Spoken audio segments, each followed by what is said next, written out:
This is my true story about how my wealthy family convinced me to sign documents that destroyed my life. You know that feeling when you walk into a room and everyone suddenly stops talking? That thick, suffocating silence that screams louder than any argument? Well, picture that, but add designer furniture, a $40,000 chandelier, and your entire family staring at you like you're the only thing standing between them, and complete disaster.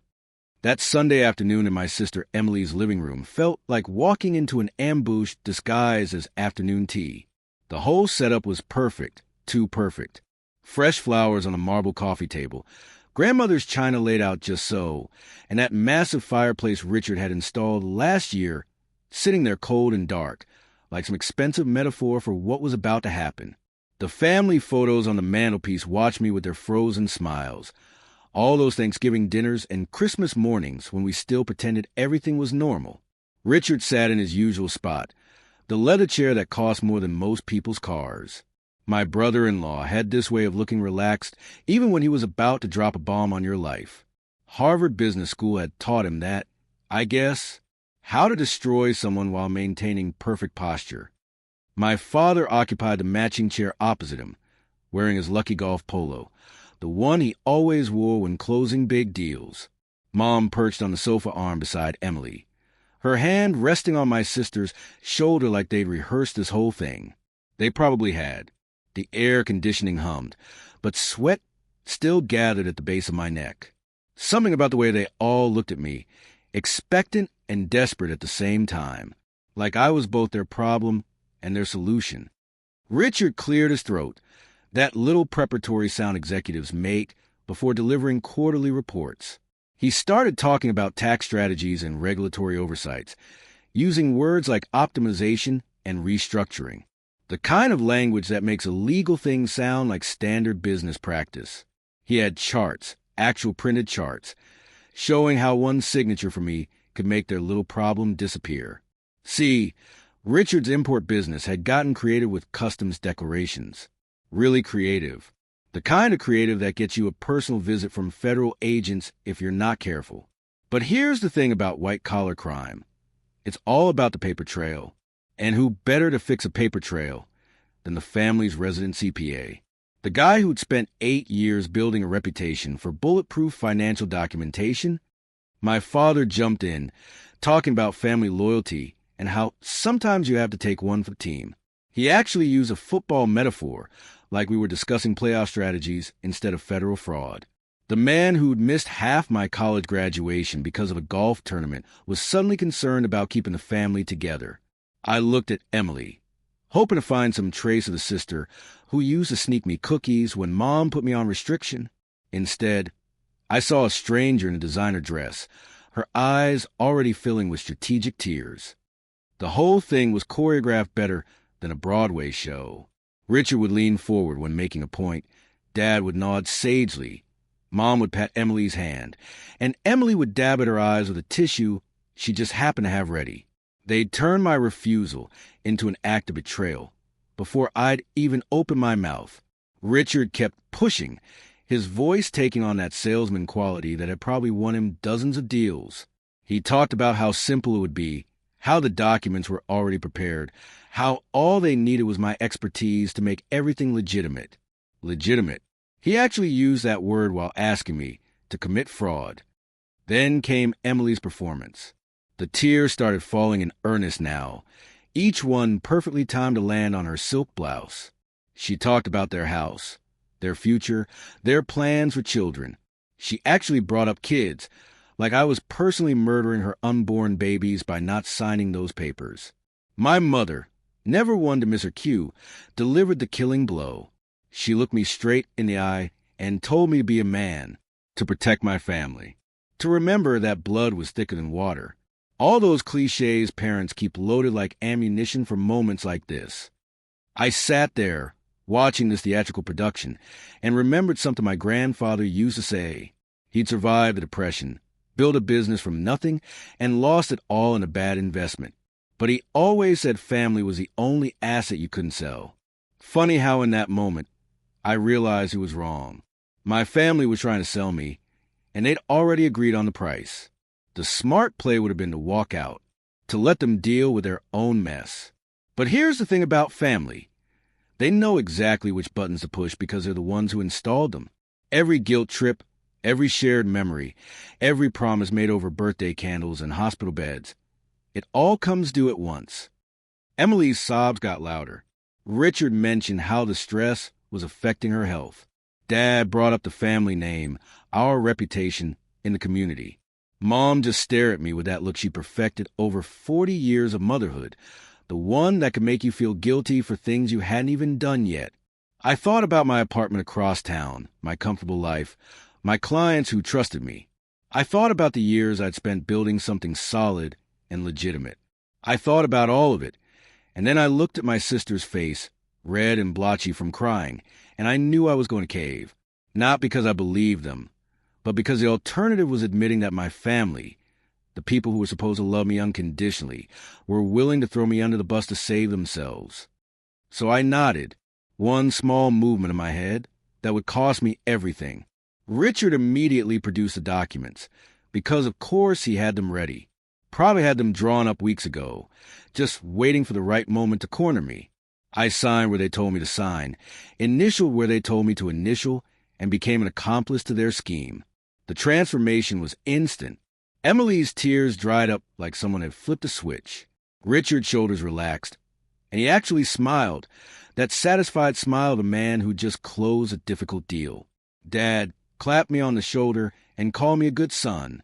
Mom kissed my forehead like I was 12 again and had just agreed to clean my room.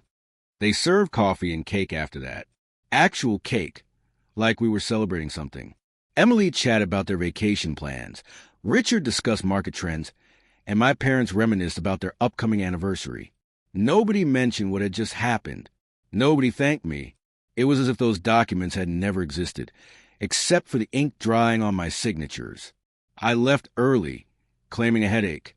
They barely noticed, already moving on to other topics, other problems, other lives that didn't include me except when they needed something. The drive home felt like traveling through a different dimension, where red lights lasted forever, and every song on the radio was about betrayal.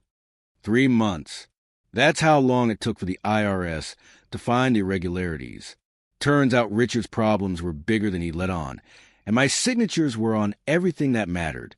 The investigation was swift and brutal. They froze my accounts, seized my records, and treated me like the mastermind behind the whole operation. The trial was a formality.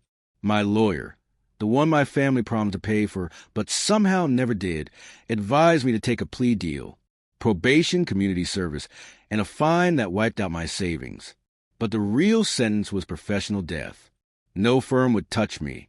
My CPA license was suspended. 20 years of building a reputation, gone in the time it took to sign my name. The family support lasted exactly as long as my usefulness. Richard and Emily moved to Connecticut, claiming they needed a fresh start. They sent a card at Christmas, one of those generic ones you buy in bulk. My mother called occasionally, always careful to mention how hard this had been on everyone, especially Emily. Like I was the one who'd caused all this trouble. But it was my father who delivered the final blow. 6 months after the trial, when I was struggling to find any job that would take me. He called, not to offer help, not to check in, but to suggest I relocate. He actually used corporate speak, talking about new markets and fresh opportunities. What he meant was that my presence was bad for the family brand. He said they loved me, of course. That went without saying. But love, apparently, had geographical limits. Love worked better with distance. Love was more comfortable when it didn't have to see the consequences of its choices. He suggested somewhere far away, maybe the West Coast, maybe somewhere where the family name didn't mean anything, somewhere where I could start over, without embarrassing them. The conversation ended with him saying he had to go, that Mom was calling him for dinner. Such a normal, mundane excuse for ending the conversation that destroyed what was left of my world. I stood there in my empty apartment, boxes already packed because I couldn't afford the rent, listening to the dial tone. That sound, that long, hollow beep, it was like a flat line on a heart monitor. The official time of death for the family I thought I had. The family I'd sacrificed everything for. The family that had looked me in the eye and asked me to save them, only to push me overboard once the ship was steady. I held that phone for a long time, listening to nothing, feeling everything collapse inside me, not just my career or my reputation, but my fundamental belief in what family meant. Every childhood memory felt tainted now, every family photo a lie. They'd raised me to believe in loyalty, in sacrifice, in putting family first. But apparently, those rules only applied to me. I held that phone long after the dial tone died, listening to the sound of everything I believed in flatlining. Tomorrow I'd have to figure out where to go, how to rebuild from nothing. But right then, I just stood there in my empty apartment, finally understanding the truth my grandfather never told me.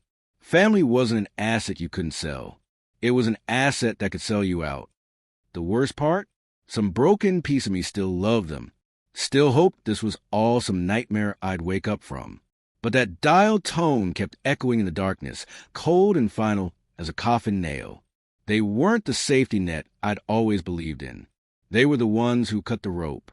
After that phone call, I had exactly 3 weeks of savings left and 0 prospects. You ever notice how quickly you become invisible when you're no longer useful? Friends stop returning calls.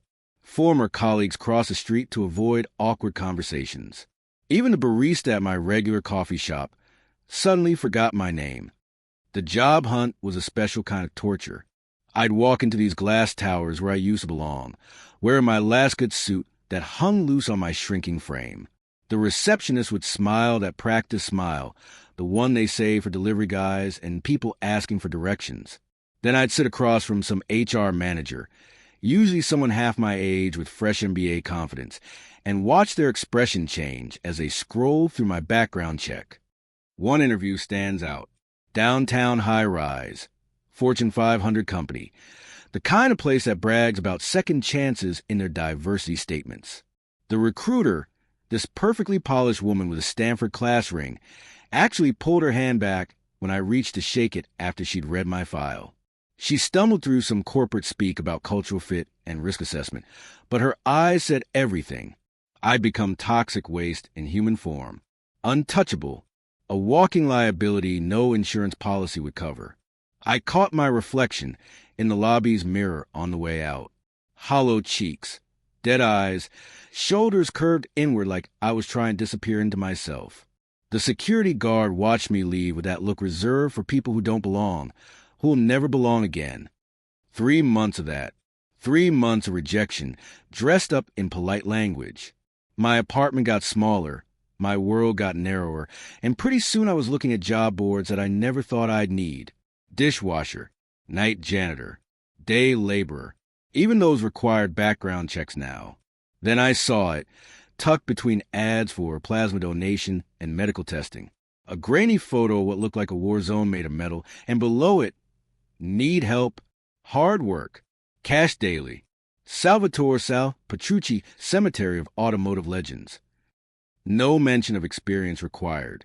No background check warning.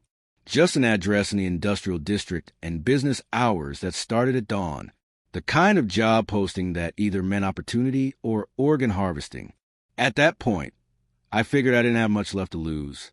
The salvage yard sat on 12 acres of former wetland that the city had given up on decades ago. You could smell it before you saw it. Motor oil rust and that peculiar scent of metal slowly returning to earth.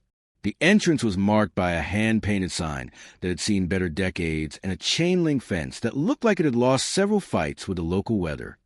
Mountains of twisted steel rose against the gray morning sky. Crushed cars stacked like metallic pancakes, their paint jobs bleeding into each other in abstract patterns. Engine blocks lined up like tombstones. Transmission housings gathered rain like broken fountains. It was beautiful in the way disaster sites are beautiful, terrible and honest at the same time. The office, if you could call it that, was a converted shipping container painted the color of dried blood. Smoke drifted from a pipe chimney someone had welded to the roof. The door was open, revealing darkness and the sound of Italian radio playing somewhere inside. That's when I met Sal. 70-something years of concentrated stubbornness wrapped in oil-stained coveralls. His face looked like a road map of every hard mile he'd traveled, Deep lines crossing deeper lines, eyes the color of worn leather. His hands were permanently stained black under the nails, the kind of stain that becomes part of you, that soap gave up on years ago. He looked me up and down once, taking my khakis and polo shirt, my soft hands and softer middle. Didn't ask about my experience. Didn't ask about my past. Didn't ask why someone who obviously hadn't done manual labor in his life was standing in his doorway at 6 a.m. Instead, he reached behind him and pulled out a wrench that must have weighed 5 pounds.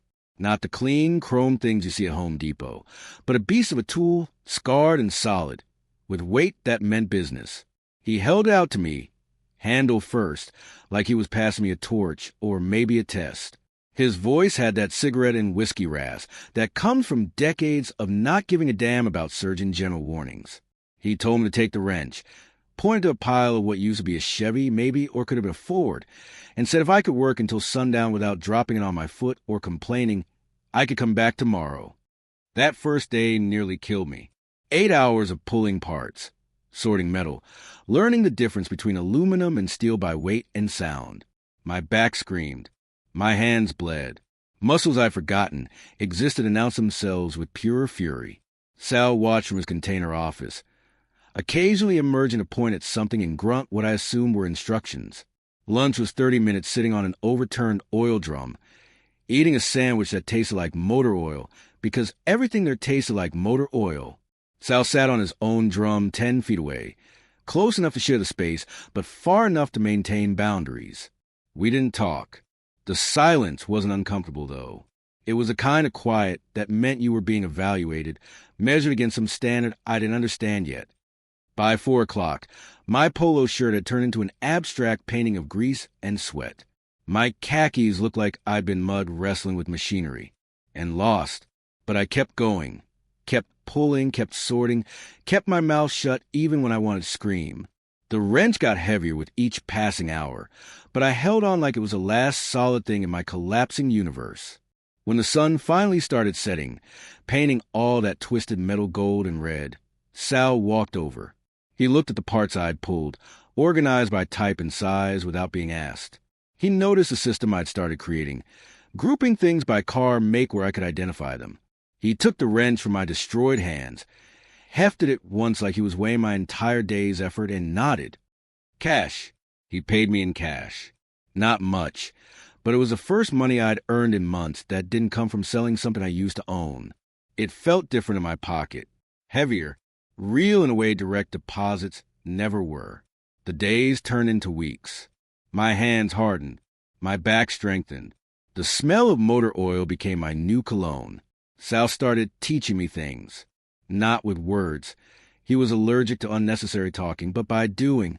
How to identify valuable parts by their casting numbers. How to drain fluids without creating an EPA disaster. How to see treasure where others saw trash. About 3 months in, we established something like a routine. Work in comfortable silence until lunch. Then Sal would share these fragments of philosophy over sandwiches and lukewarm coffee from his ancient thermos. He'd been running this place for 43 years, he told me. Started with nothing but a cutting torch and a bad attitude. Built it into something that wasn't pretty, but was honest. One lunch, he told me about this customer who'd shown up in a Mercedes, wearing a suit that cost more than I made in a month back when I had a real job. The guy wanted a specific engine from a 67 Shelby GT500. Had cash, lots of it. But when Sal asked if he planned to restore a car with it, the guy laughed, said it was an investment, said classic car parts were outperforming the stock market. Sal's face darkened when he told this part. He said he pointed to the exit and told the guy his parts weren't for sale. Not to him, not for any price. The guy threw around words like emotional decision and poor business practice. Sal threw around some Italian words I won't repeat, and a wrench that missed the guy's head by maybe an inch. On purpose, Sal assured me. His aim was still good. These machines had souls, Sal explained. Every dent told a story. Every rust spot was a memory. They deserved better than sitting in some climate-controlled warehouse, appreciating in value while their spirit rotted. They deserved to run again, to feel asphalt under their wheels, to have someone's kid point and say, "Cool car." They deserved to live, even if that life was different from their original glory. The salvage yard became my sanctuary. Strange thing to say about a place that looked like where cars went to die, but was the only place where my past didn't matter. Metal didn't judge. Rust didn't care about your credit score. Oil stains didn't ask about your criminal record. Sal started sharing more stories, usually prompted by whatever we were working on. His kids came up a lot. 3 of them, all successful, all living in suburbs with names like Pleasant Valley and Maple Grove. They visited maybe twice a year, always in rental cars, because they didn't want to get their own vehicles dirty. They looked at the salvage yard the way people look at their crazy uncle at Thanksgiving, with embarrassment and the minimum amount of polite interest required. They wanted him to sell. The land alone was worth millions, apparently. Some developer had been circling like a vulture, sending offers every few months. Shopping center, condos, mixed-use development. All the buzzwords that meant erasing 40 years of work and replacing it with something forgettable and profitable. Sal's response was always the same. He'd rather torch the whole place than see it turned into a yoga studio or whatever those people did with their money. His kids thought he was stubborn. He thought they were soulless. Family dinners were apparently quite the production. One evening, I stayed late to finish organizing a shipment of parts that had come in all wrong. Instead of leaving me to it, Sal stuck around, sitting on his throne, a driver's seat from a '73 Cadillac he'd bolted to a metal frame. He watched me work, occasionally pointing out a misidentified part, but mostly just observing. I created a simple cataloging system using spray paint and numbered zones. Nothing fancy, nothing digital, just a logical way to track what was where. It was the first time I'd used my brain for something other than survival in months. Felt good. Felt like maybe I wasn't completely useless after all. Sal stood up, walked over to my makeshift diagram drawn on a piece of cardboard, and studied it like it was a Sistine Chapel. Then he did something I had never seen before. He smiled. Not a smirk or a grimace, but an actual smile that transformed his weathered face into something almost paternal. He walked to his container office and came back with 2 beers, the kind of cheap American lager that people who actually work for a living drink without irony. We sat on the hood of what used to be a Pontiac, watching the sun paint the salvage yard in shades of rust and gold. The beer tasted like accomplishment. After a long pull from his bottle, Sal looked at me sideways and said something that changed everything. He said I had a good head on my shoulders. Said it was wasted just hauling parts. Said tomorrow, if I was interested, he'd show me something more interesting than this pile of scrap. The way he said it, casual but deliberate, made my pulse quicken. For months, I'd been in survival mode, just trying to make it through each day without falling apart completely. But sitting there, covering a day's worth of honest dirt, holding a beer that cost less than I used to spend on coffee, I felt something I'd forgotten existed. Curiosity, hope, the possibility that tomorrow might be different from today. That maybe this wasn't where my story ended, but where something else began. Sal finished his beer, crushed the can with one hand, a practice motion that spoke of decades of repetition, and stood up. Before heading to his truck, he turned back and said one more thing. He said this place had secrets. Said every piece of junk out here had potential if you knew how to look at it. Said maybe it was time someone else learned how to see what he saw. I sat there after he left, watching darkness creep across the salvage yard, transforming mountains of metal into sleeping giants. Tomorrow, he'd said. Tomorrow he'd show me something more interesting.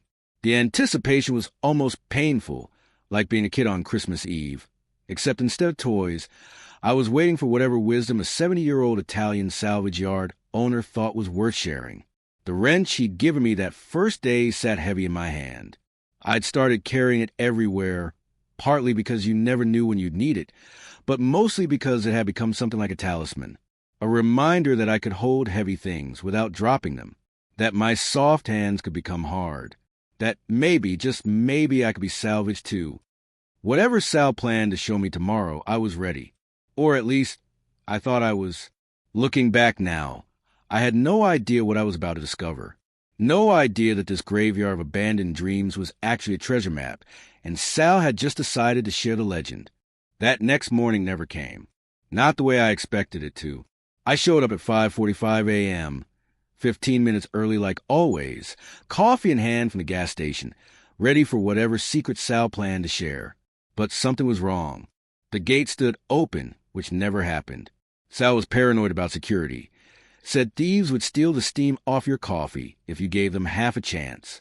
Yellow police tape stretched across the entrance like a finish line nobody wanted to cross. A patrol car sat next to an old delivery truck with Frank's Coffee and Donuts painted on the side in letters that had seen better decades. The officer looked bored, filling out paperwork on his hood. Next to him stood a guy in his 60s wearing a uniform that had Frank embroidered on the pocket, looking like someone had just told him Santa wasn't real. I approached them, my stomach already knowing what my brain refused to accept. Asked the officer what happened. Mentioned I worked there. He looked up from his clipboard with that expression cops perfect, the one that delivers bad news without emotion. Mr. Petrucci had passed. Natural causes. Found this morning. Frank jumped in then, his voice shaking like autumn leaves. He'd been bringing Sal coffee every morning at 7 sharp for 15 years. Same order, black, no sugar, in a real ceramic mug because Sal said paper cups were for people with no soul. This morning the office door was unlocked, which was weird, and Sal was just sitting in his chair, head tilted back like he'd doze off, except he hadn't woken up, would never wake up. Heart gave out sometime in the night. The wrench in my pocket suddenly weighed 1,000 pounds. 3 months. That's all I got with him. 3 months of wisdom delivered between oil changes and part sorting. 3 months of learning to see treasure where others saw trash. 3 months of having someone who looked at me and saw potential instead of scandal. The salvage yard felt different without him in it, like a church after God left. The mountains of metal that had seemed full of possibility yesterday now just looked like junk. Expensive junk that was about to make someone very rich. Sal's kids showed up 2 days later in separate BMWs, looking like they coordinated their disgust. The oldest son, Anthony, wore a suit that screamed lawyer and an expression that screamed disappointment. The daughter, Maria, kept checking her phone like the salvage yard might dirty her emails. The youngest, Paul, at least had the decency to look uncomfortable, though that might have been his Italian leather shoes sinking into the oil-soaked dirt. They gathered us, me and the 2 other part-timers who worked weekends, near the container office.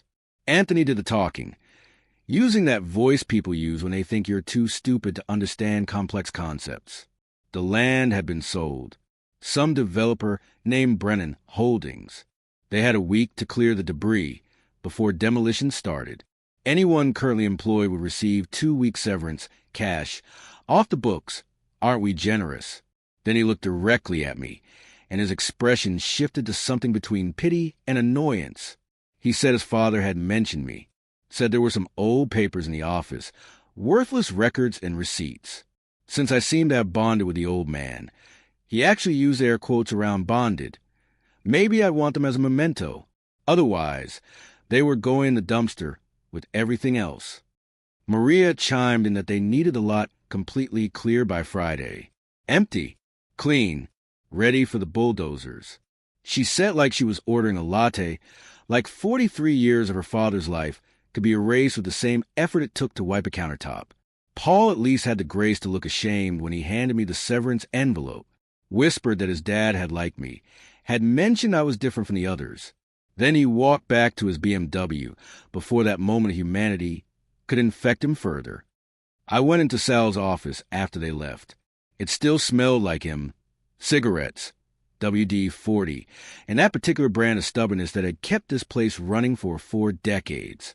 His chair, the one where Frank had found him, still held the impression of his body. The radio still played Italian stations. Everything waited for him to come back and tell it what to do. The papers Anthony mentioned weren't just scattered around. They were organized on a shelf above Sal's desk, a row of leather-bound ledgers that looked completely out of place in the chaos of the office. Each one had a year stamped on the spine in gold numbers that had mostly flaked off. 1982, 1987. 1993, all the way to this year. I opened the most recent one, expecting receipts, tax documents, the usual small business paper trail. Instead, I found something that made my hands shake. Each page contained detailed entries in Sal's cramped handwriting, not financial records, inventory, but not the kind any normal salvage yard would keep.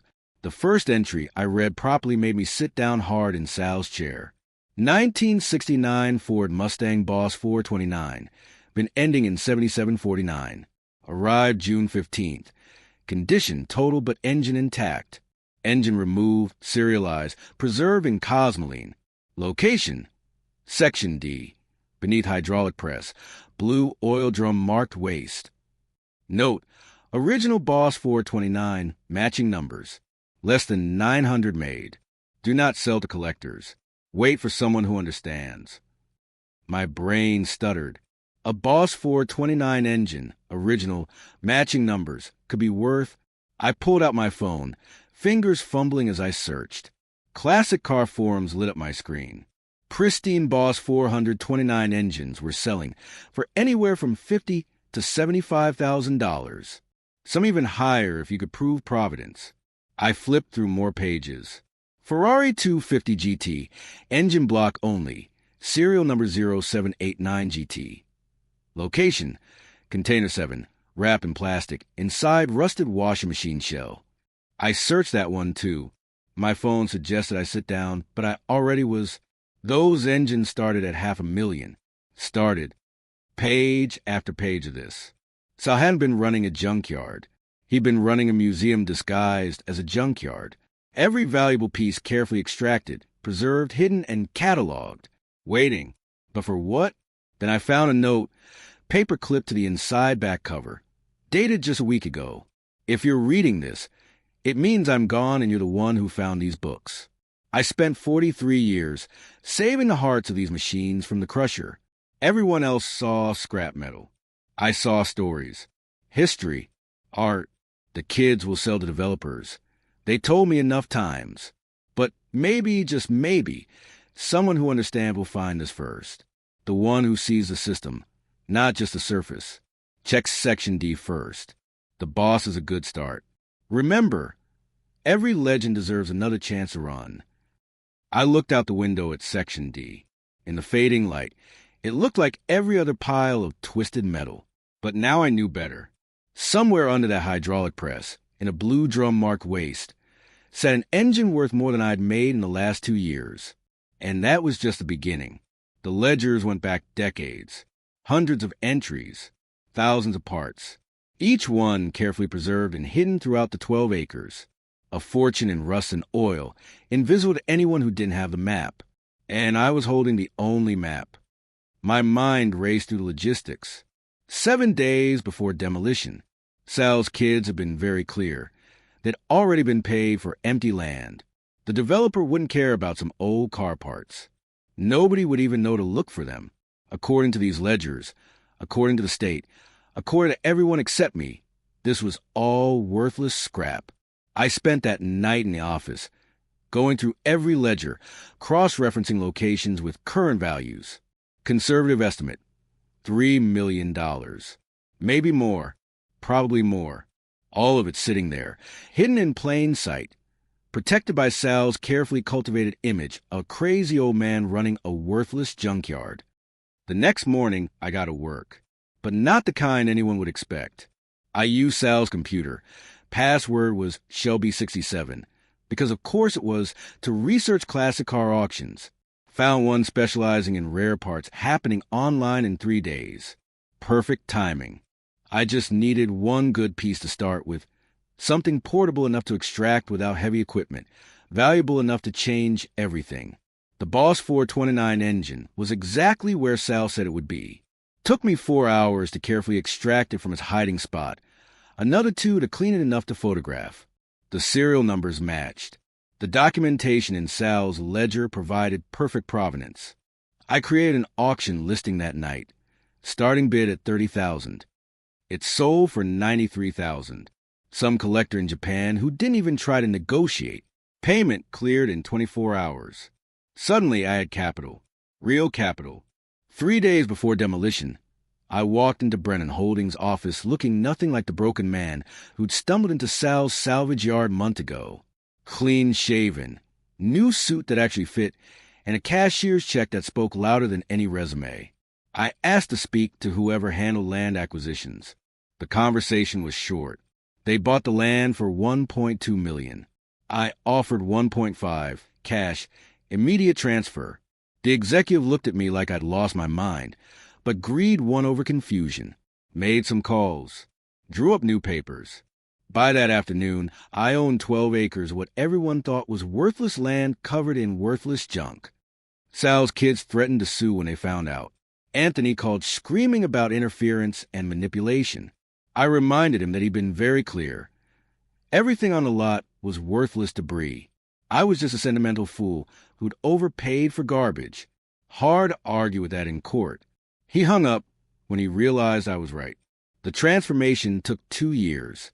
2 years of carefully extracting Sal's hidden treasures, building a legitimate business, turning chaos into order. I kept the name sort of Sal's Legacy Vintage Auto Parts. Seemed right. The container office became a proper building, climate-controlled, with a small museum displaying Sal's best pieces. The yard itself transformed from a chaotic junk pile into an organized operation that would make Amazon jealous. I hired people like me, people the system had written off, ex-cons who couldn't get work, recovering addicts with steady hands and eager hearts, older folks pushed out of careers they'd given everything to. Each one got a chance to prove that their worst moment didn't define their worth. Sal would have liked that. The business grew. Word spread in collector circles about our inventory, our authenticity, our story. We didn't just sell parts. We sold pieces of history, each one with documentation going back decades, each one preserved by a crazy old Italian who saw what everyone else missed. The waiting list for our rarest pieces stretched 2 years out. 5 years after that police tape morning, I was sitting in my office, a real office now, with windows and everything, when my assistant knocked. Said I had visitors who insisted they were family. My stomach clenched, but I told her to send them in. Richard looked smaller. His perfect executive posture had collapsed into something defensive, shoulders pulled in like armor that didn't fit anymore. Emily stood beside him. Designer clothes replaced with department store practical. The confidence they'd worn like cologne had evaporated, leaving behind 2 people who looked exactly like what they were, desperate. They sat across from my desk, the same desk where I'd once signed papers that destroyed my life to save theirs. Richard started with small talk about the weather, the impressive operation, how proud they were. Emily jumped straight to mentioning family, blood, how they'd always believed in me. The performance was familiar, but the polish was gone. They were unrehearsed now, unpracticed at being humble. The story came out in pieces. Richard's new venture had failed. Spectacularly. The kind of failure that makes the news. Fraud allegations again. But this time he didn't have a fall guy. Emily's Connecticut house was in foreclosure. Dad had cut them off completely. Said he was done enabling their choices. Mom sent thoughts and prayers, but not checks. They needed an investor. Just a small loan to get back on their feet. Family helping family. Surely I understood that. I let them finish. Let them sit in the silence that followed. The kind of silence Sal had taught me to use. The kind that makes people hear their own words echo back at them. Then I opened my desk drawer and pulled out 2 sheets of paper. Job applications. One for a parts puller. One for a delivery driver. Minimum wage to start. Full benefits after 90 days if they worked out. I placed the applications on the desk between us and told them I don't give loans. I don't invest in family schemes, but I offer opportunities to people willing to work for them. 8-hour shifts, dirty work, the kind that builds calluses in character. Richard's face went through several colors before settling on shock pale. Emily actually laughed, thinking it was a joke. When she realized it wasn't, when she understood this was the only offer they'd get, the tears started, but not the strategic tears from that Sunday afternoon years ago. Real tears, angry tears, the kind that come when you realize the power dynamic has shifted permanently. They left without taking the applications. Richard muttered something about this not being over. Emily said I'd become heartless. Maybe they were right. Or maybe I just learned the difference between family and relatives, between love and leverage, between helping and enabling. After they left, I walked over to the display case where I kept Sal's wrench, the one he'd handed me that first day, picked it up, felt its familiar weight. Through the window, I could see the yard, organized and profitable, full of workers who showed up not because they had to, but because they wanted to, because this place had given them what it had given me, a second chance. I thought about Sal, dying alone in his chair, surrounded by treasures everyone thought were trash. He'd built something extraordinary and hidden it in plain sight. He'd saved the souls of machines and waited for someone who could see what he saw. In the end, he'd saved more than engines. He'd saved me. The wrench felt warm in my hand, like it always did, like it was alive, like it carried some piece of Sal's spirit in its scarred metal surface. I didn't believe in ghosts or afterlife or any of that, but I believed in legacy, in the idea that what we build can outlive us if we build it right. Outside, the sun was setting, painting the salvage yard in the same gold and rust colors I'd seen that first evening with Sal. Everything had changed. Nothing had changed. The work continued. The stories continued. The second chances continued. I put the wrench back in its case, but kept my hand on the glass for a moment. Sal never got to show me what he'd planned that next morning. But maybe he had anyway. Maybe everything I needed to know was in those ledgers, in that note, in the simple faith that someone would understand, that someone would see the system, not just the surface. The yard was quiet now. Workers gone home to families who were glad to have them employed. Tomorrow would bring new salvage, new opportunities, new chances to see treasure where others saw trash. I locked the office and walked to my truck. Nothing fancy, just reliable, the way Sal would have liked it. Before driving away, I looked back at the sign, Sal's Legacy Vintage Auto Parts. It wasn't just a business. It was a promise that nothing is worthless if you know how to look at it, that everyone deserves a second chance, that sometimes the greatest treasures are hidden in plain sight, waiting for someone who understands their true value. The old Italian was right about everything. These machines had souls. People could be salvaged. And sometimes, just sometimes, losing everything is the only way to find what really matters. I drove home through streets I'd once walked as a broken man, now whole in ways I never expected. Not rich, though the money was nice. Not powerful, though the success felt good. Just fixed, restored, running again. Sal's legacy wasn't the hidden engines or the valuable parts or even the land. It was the lesson that everything broken can be repaired if you're willing to get your hands dirty. Even yourself, especially yourself.